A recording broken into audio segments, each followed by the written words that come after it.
Oh, now I'm scared.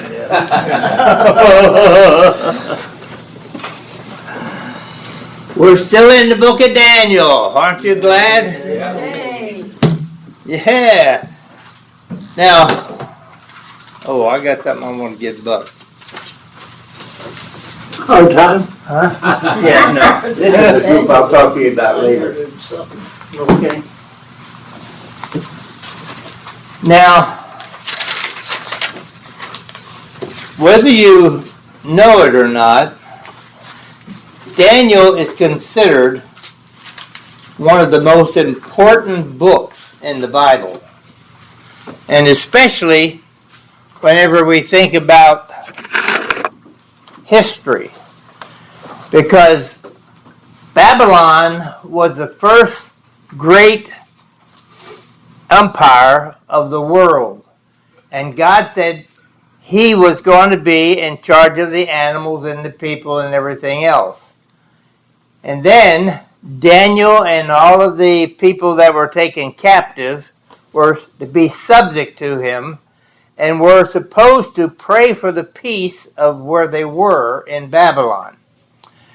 Now, in chapter 2 of Daniel, we saw that Nebuchadnezzar had this dream. You know, this giant statue was going over it, the head of gold, the breast and arms of silver, and the belly of brass, and legs of iron. And it says, and then they saw the 10 toes of iron mixed with clay, and then it said that he saw until there was a stone cut out of the mountain, and the stone came down and crushed the toes and everything, and then the stone grew and covered the whole world. Now, what Daniel explained that, but he really wasn't sure who they were. You know, like he said, yeah, the one is going to be, he said, Nebuchadnezzar, you're the head of gold. After your kingdom, there's going to be another kingdom, but he didn't tell them what it was going to be. And after that kingdom, it's going to be another kingdom. And after that kingdom, there's going to be another. So there were 4 different kinds of metal in that. It was gold, silver, brass, and then iron. And each one of them, as you go down the list, were stronger, but they were stronger in strength, but weaker, but they were more precious in monetary value. Like gold is more important than silver, and silver is more important. So Daniel explained the dream, but Nebuchadnezzar didn't really catch it all. He thought, my kingdom's never going to end, because he was the great. And so whenever they were superseded by the next one, the Medes and the Persians, you know, then they thought they were the greatest. But then later on, they were overcome by Alexander the Great. And then after he died, it went to 4 of his generals. Now, that's just general idea I want to give you, because Daniel's going to explain all of that. But there's a possibility when he talks about 10 nations and the heads of those nations and a little horn, there are 2 little horns that are taking place in Daniel. One is Antiochus Epiphanes, and the other is the Antichrist at the end times. I just want to tell you ahead of time so you won't get those 2 mixed up. Now, when Daniel is writing this, the things are happening at that time for the first 6 chapters. But now that he's in chapter 7, you know, he talked about Nebuchadnezzar, then he talked about Belshazzar, and then he talked about Darius, or Darius, however you want to say it. And then he says that these kings were already happened. He was alive at the time of those kings. Now he's going to go back to Belshazzar. And he says, that I had a dream or a vision the first year. And then when you get to the next chapter, chapter 8, he says, in the third year of Belshazzar. Now, so he's just telling you history up to there, and then he's going back and tell what happened during those different times of those kings. And then later on, he's going to talk about Cyrus. Then he's going to go back to Darius again. So you have to keep track of where we are. Okay? So let's start here in Daniel chapter 7. But I want you to know that what he's using here is typology. You know, he's not telling Daniel right off who these different animals are he sees. Now, in the Bible, many times when they talk about the sea, they're really talking about groups of people. And when they're talking about a horn, they're really talking about power and the king or the ruler at that time. And it's also hard for us to realize that God is in charge of everything. He's in charge of the wind. He's in charge of the rain. He's in charge of the sun and the moon and the stars. He is in charge. And examples are when Jesus was here, he could walk on the water during the storm. And he gets in a boat and he tells the wind to shh, and it goes and it stops. Or he was in the back of the boat one time and the storm came up. And they were bailing out the boat and everything. And then they go back to Jesus, wake him up and says, Master, don't you realize we're going to die out here? And he gets up and he rebukes the wind and it stops. So I want you to know that he is in control of the winds. So he is also in charge of these nations that are going to come to be. And he's already said, I want everybody to be under Nebuchadnezzar. Now, here he talks about the winds. He says, in the first year of Belshazzar, king of Babylon, Daniel had a dream and visions of his head upon his bed. Then he wrote the dream and told the sum of the matters. Daniel spake and said, I saw in my vision by night, and behold, the four winds, as north, south, east, and west, strove upon the great sea. Now this great sea is where all of these nations are, and that is the Mediterranean Sea. Okay? And he says when the four winds, usually wind only comes from one or two directions, but the wind here is churning.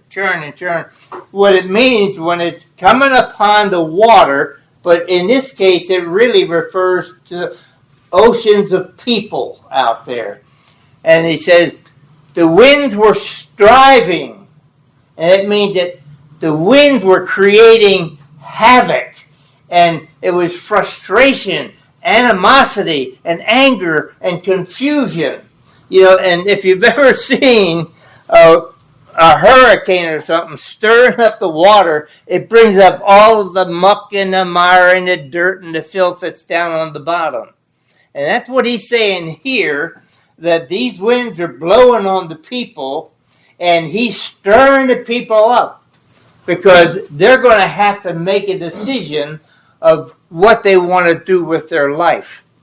And he says here, and I saw four great beasts coming up from the sea, diverse from one another.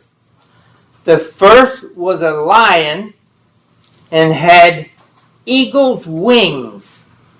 I beheld until the wings were plucked off, and it was lifted up from the earth, and made to stand upon the feet as a man. And a man's heart was given to him. Now, Daniel didn't know, but this is a vision of Nebuchadnezzar. Now, in Babylon, their emblem was a lion. And on the walls of Babylon, and they've even got some of the walls in a museum over in England, and it's a huge lion, lion after lion. They had lions all over. And so what it's saying here is this is a lion, but he's got two wings. Now, it says two wings like an eagle, and it means that a lion is very fierce. And it's also wings of an eagle is very swift. You ever see an eagle diving down for the prey? It comes down quickly. So it's saying that this is a mighty army, it's vicious, and it's quick. And that's how Nebuchadnezzar conquered the then world all the way down to Egypt, and that's how he came into power. It said, but then I saw the wings were plucked off. And so it means that his power was taken away from him. His speed was taken away from him. And that's when he had the dream of this huge tree with everything, birds in the air and under on the branches and different animals underneath. And he was in control of everything. But he got a little cocky after he had that vision of that golden head that was supposed to represent him. And he made this image, but he made it of all gold. And then he walked up on the top of the wall and he says, is not this the great Babylon that I have created? And then it said he saw watchers. And the watchers, all of a sudden said, your kingdom is taken from you. You're going to be like a wild animal. And that was it for 7 years. They said that he was going to be there until he realized that the God of heaven is in charge of everything here on earth. And so it says after 7 years, he looked up and he said, Daniel's God is a God that the whole world should fear. Okay? And so then many scholars believe that Nebuchadnezzar, after he had that experience, that he became a believer in the true God. Okay? Now, then he goes on here to say,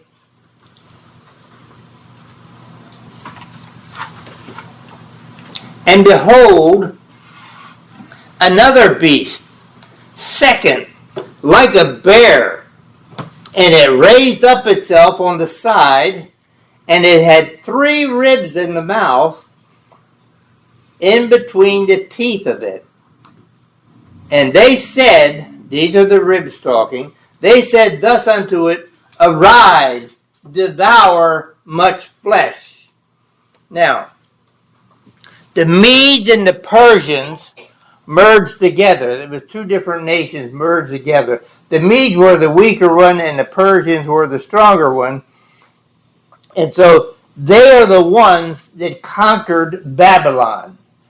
Babylon thought they would never fall, but it was Belshazzar when he had that drunken orgy with all of the thousands of his leaders there, that the Medes diverted the Euphrates River that ran through it and around it, and so they diverted and they went down through the canal of the river and came up through the middle of the city, and that's how they conquered it.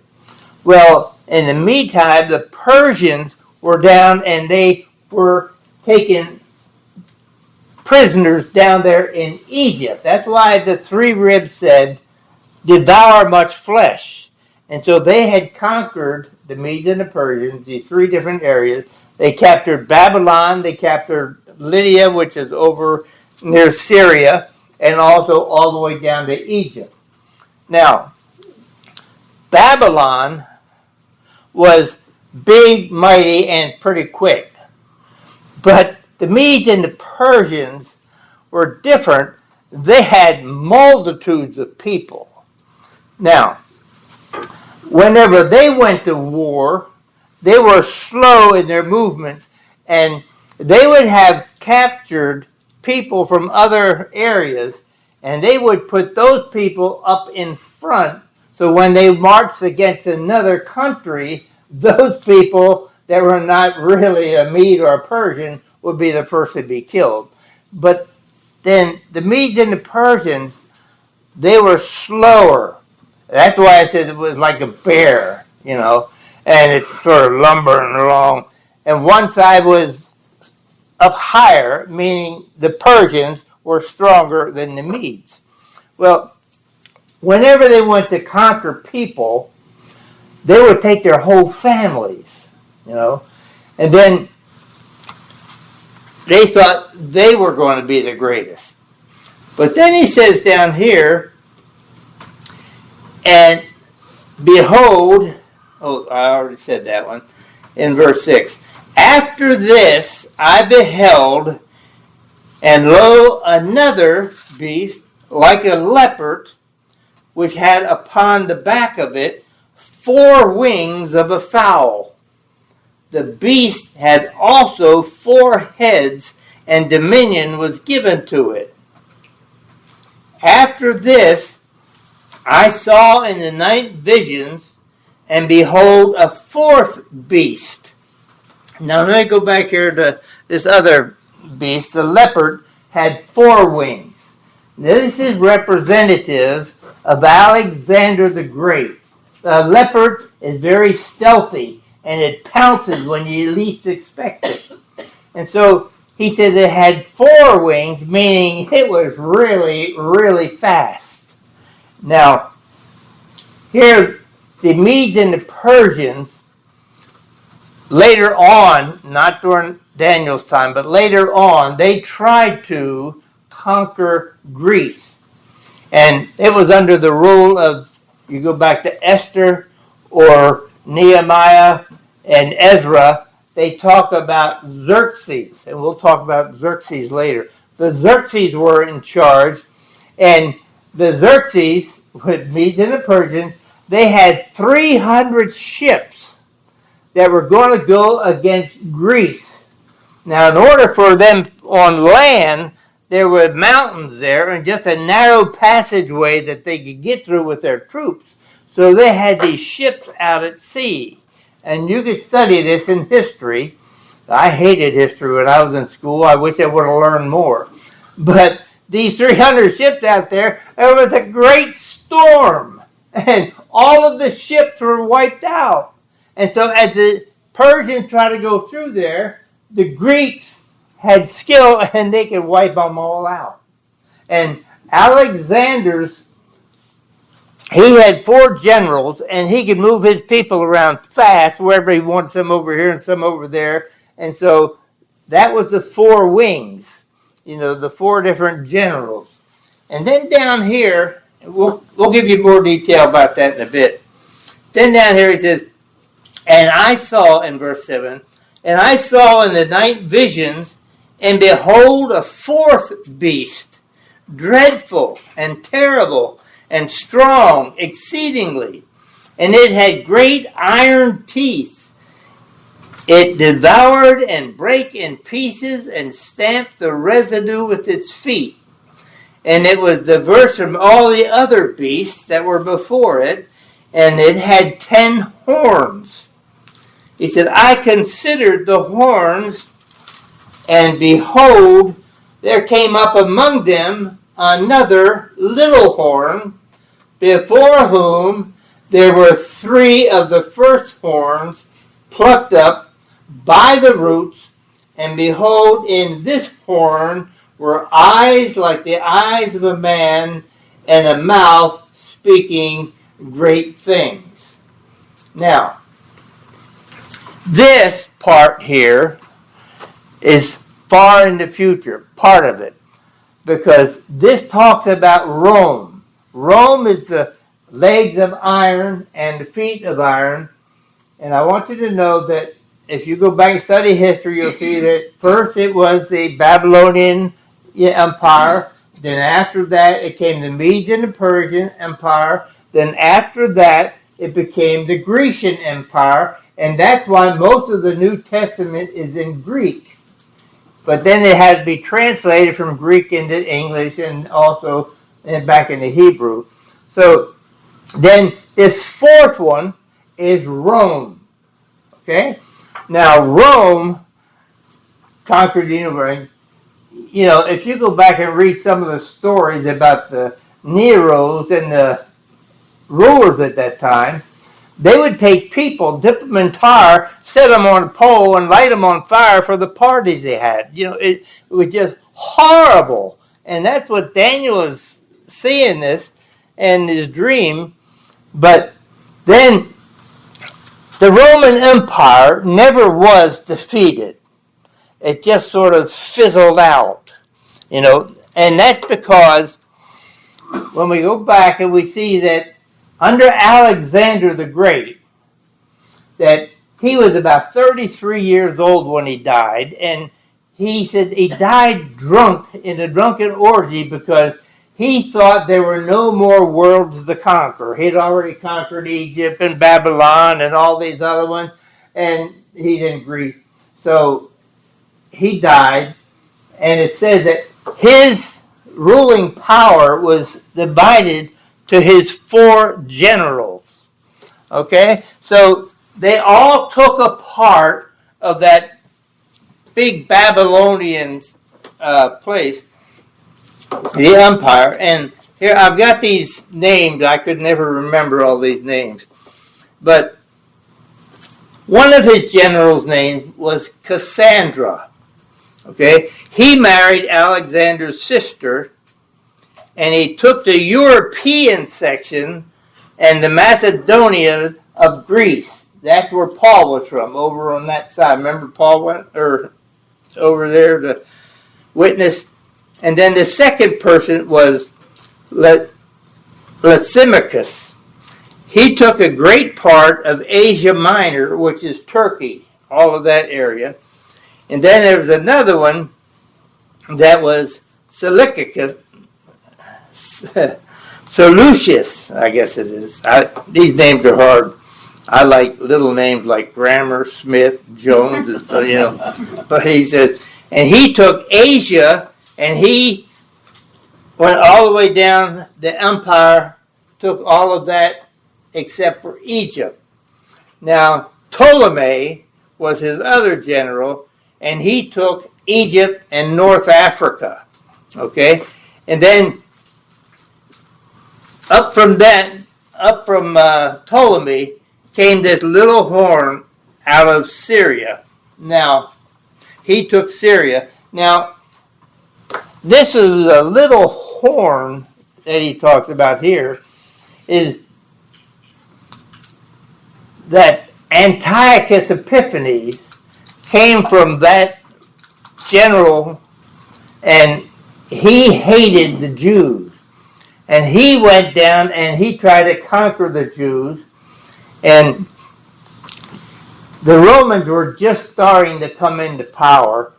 But he started down persecuting the Jews.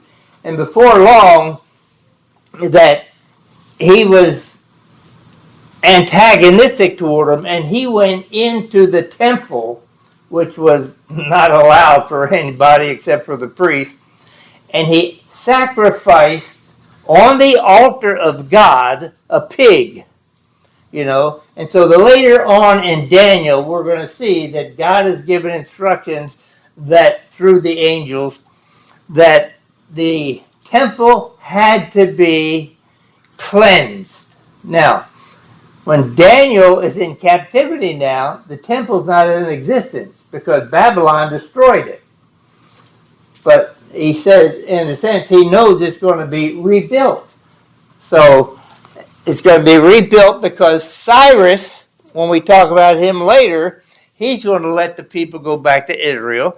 And through one of the kings in Esther and Ezra, you see, Xerxes gave permission for the Jews to go back.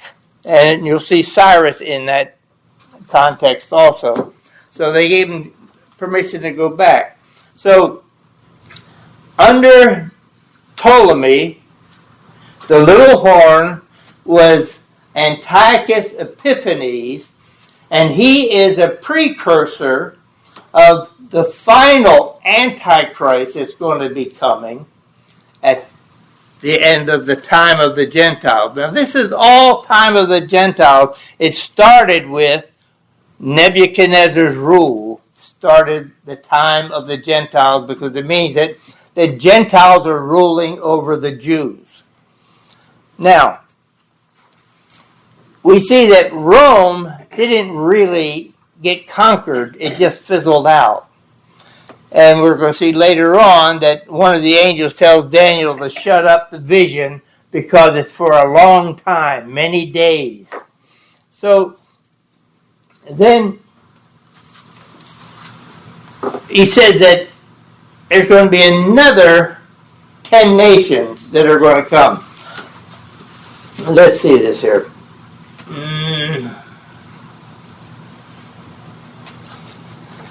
Verse 9. I beheld until the thrones were cast down. No, let me go back a little bit further. I considered the horns, and behold, there came up among them another little horn. Before them there were 3 of the first horns plucked up by the roots, and behold, in this horn were eyes like the eyes of a man, and a mouth speaking great things. And I beheld till the thrones were cast down, and the Ancient of Days did set. Okay, now, Rome has been defunct for a long time. But when Israel became a nation back in 1948, then Rome, shortly after that, they wanted to start trading with each other. They broke up into many nations, like the Netherlands and Italy and France and England. And so they wanted to start trading with each other. So they started in 1950 what was called the coal and steel common market. Okay, and so then they started trading coal and steel. Now, I just heard on the TV the other day, a lot of the people, young people in Italy and in France and in Germany, they don't want to be known by their nationality, like he's Italian or he's a German. They want to be considered Europeans. Then later on, later in the 50s, that they wanted to have not only coal and steel trade so they could heat their houses and cook their meals and all, but then they wanted to have economic trade. So that's when they started the euro, which is the European money, the currency. So if you wanted to travel through Europe on a train, you could go anywhere in Europe and you could have the currency of that. Now, if you go from America over to there, they come from over to here, you got to exchange it, you know. So they're little by little, they're becoming a nation. It's going to be called, and it's going to be 10 nations, and 3 of those nations are going to succumb to one of the other 7, and they're going to be subservient to that one person. And that is going to be the Antichrist. Now, if you go to Revelation, Buck called me the other day and I told him I'm going to hit a couple of books. You know, but in Revelation chapter 13, you'll see that he says he was standing on, this is John, the Apostle John, he was standing on the banks of the Great Sea, and he saw this beast, and he said it was sort of like a lion, and then it was like a bear, and it was also like a lamb. And so you see that, and it says it's the same thing that Daniel saw. And so we see that it's going to be in the end times, because at this time, Israel's already been back in the land. Jesus has already come, and the temple has been destroyed again in 70 AD. So that temple has been destroyed twice. The last temple was built by Ezra and Nehemiah and Zerubbabel and all those people in the book of Esther, as well as in the book of Ezra. You can go back for that. But what I want you to see is that Rome is, we'll start with Nebuchadnezzar's, Babylon has been destroyed. And then the Medes and the Persians, they've been taken away. And these are all Gentile nations. Then the Greeks came, and they were all taken away. And then the Romans came, and they just sort of fizzled out. Now, you can read in certain books in the Catholic Bible, it's the books of Maccabees. Now, when Antiochus Epiphanes came and sacrificed that pig on the altar, the Maccabee brothers rose up and they hated that. And so they revolted. And finally Rome had to come down and they won.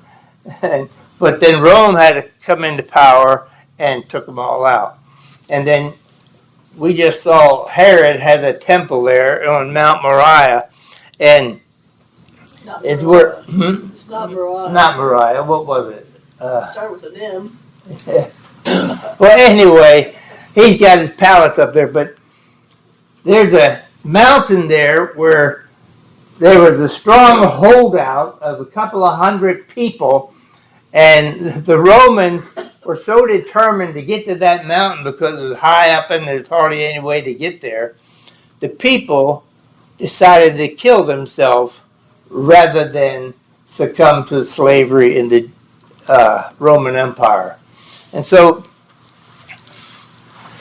I was going to get 2 chapters done, but I'm not going to get it done. Then he says here, look in verses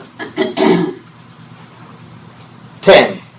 A fiery stream issued and came forth from him. Thousands ministered unto him, and 10,000 times 10,000 stood before him. Now, he's saying the same thing that John is saying in the book of Revelation. That when Jesus comes back, it says he's going to come in the air with his 10,000, and that's us.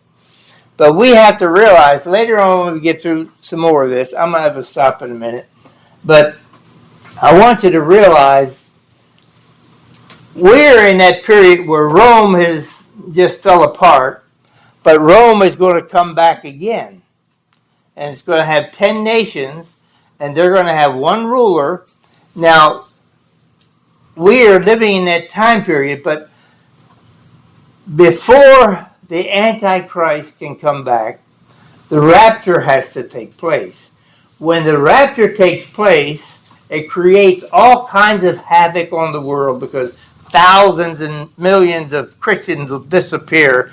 And then there's going to need somebody to come through and arrange things back together. And it's going to be the European Union. And it's going to have this nation. And the Antichrist is going to come out of there.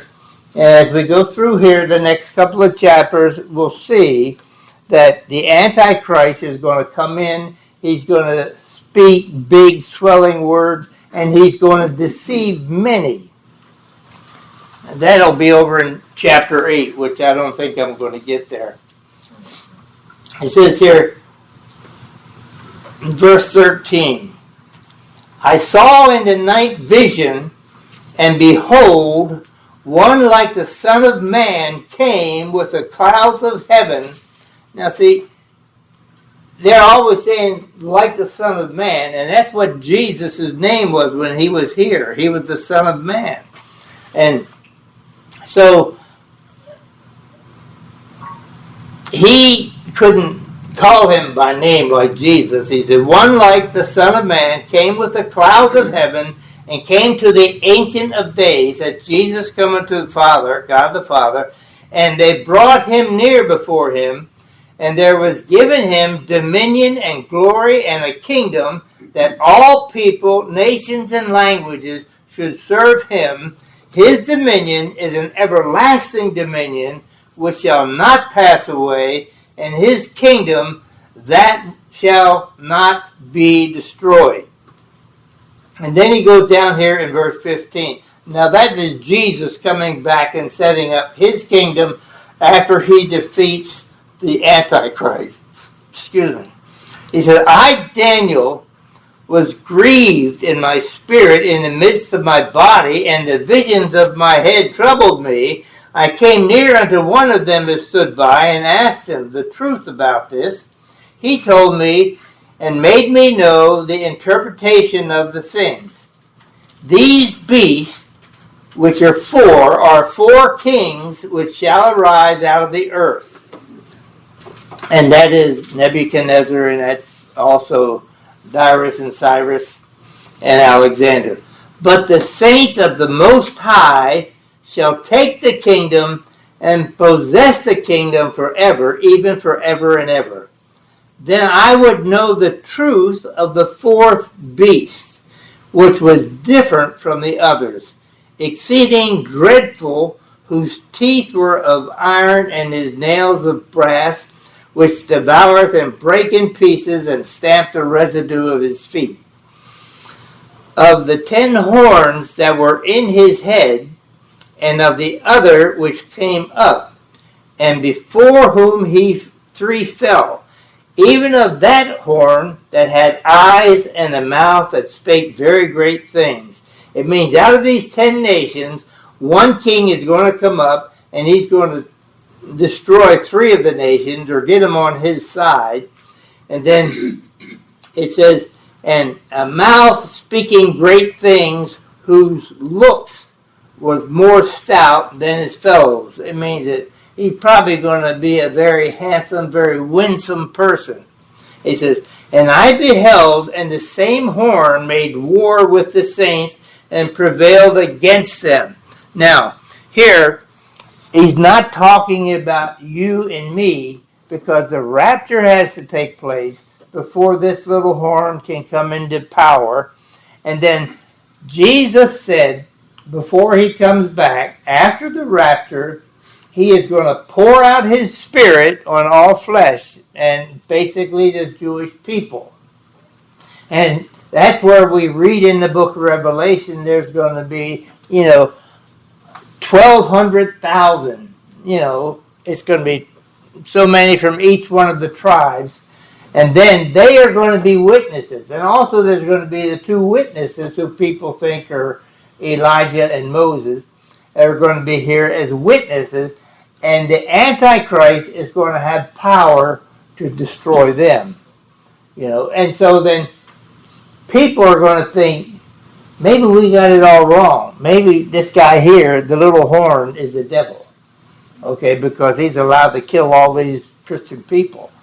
But he says, Jesus is going to come back. He's telling him he's going to have 3.5 years, and then he's coming back, and he's going to destroy them. Okay, it says, and look here, verse 21. I beheld, and the same horn made war with the saints and prevailed against them until the Ancient of Days came, that's Jesus, and judgment was given to his saints of the Most High, and the time came that the saints possessed the kingdom. Thus he said, the 4th beast shall be the 4th kingdom upon the earth, which shall be diverse from all kingdoms, and shall devour the whole earth, and shall tread it down and break it in pieces. And the 10 horns out of this kingdom are 10 kings that shall arise, and another small rise after it. And he shall be diverse from the first, and he shall subdue 3 kings, or kingdoms.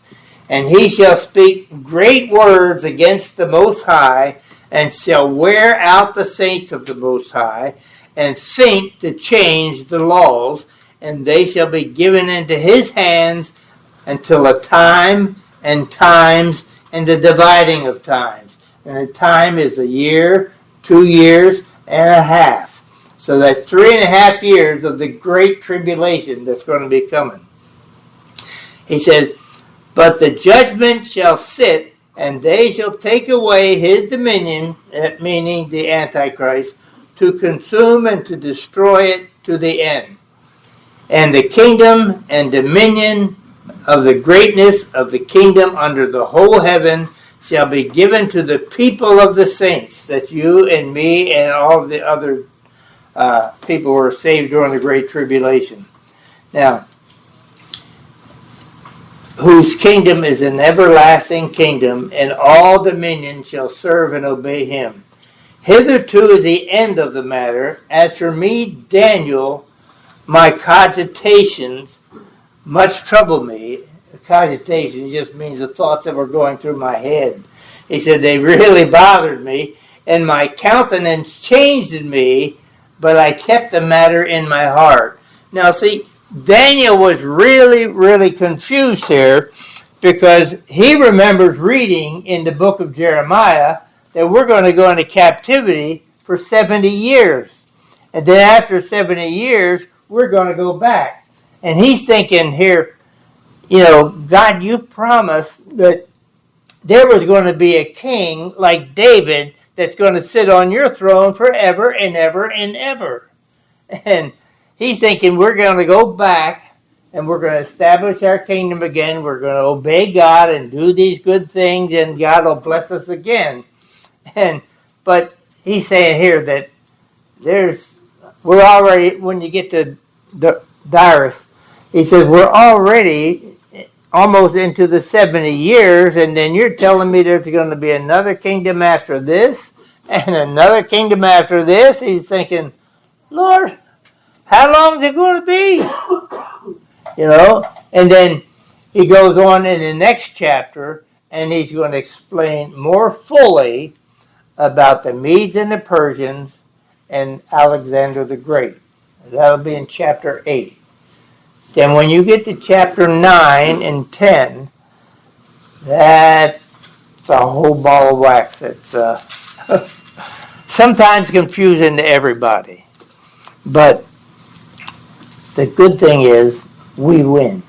We win.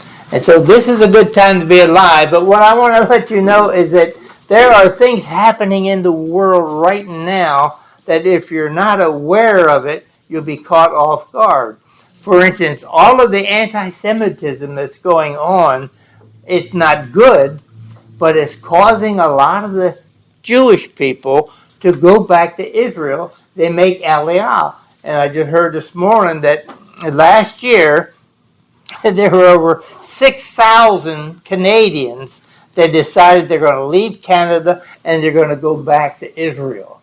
And the same thing is happening here. Same thing is happening in Russia. Same thing is happening in Ukraine. Same thing is happening in Africa.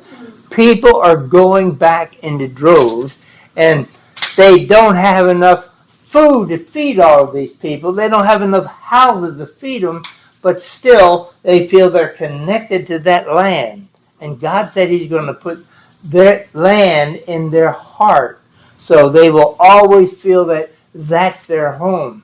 So God is calling people back, but he's also ramping up the anti-Semitism.